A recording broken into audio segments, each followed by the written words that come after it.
Mama unapokuwa mjamzito, epuka unywaji wa pombe kupitiliza. Epuka uvutaji wa sigara. Mama unapokuwa mjamzito, ulevi kupitiliza ni kitu cha hatari katika afya yako we mama pamoja na mtoto. Uvutaji wa sigara hauruhusiwi kabisa kwa wewe mama mjamzito, kwa ajili ya afya yako wewe mama pamoja na mtoto wako. Hutakiwi kuvuta sigara unapokuwa mjamzito. Sigara zina madhara mengi ya kiafya.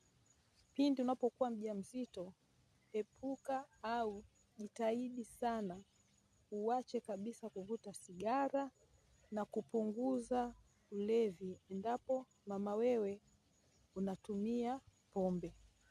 Asante.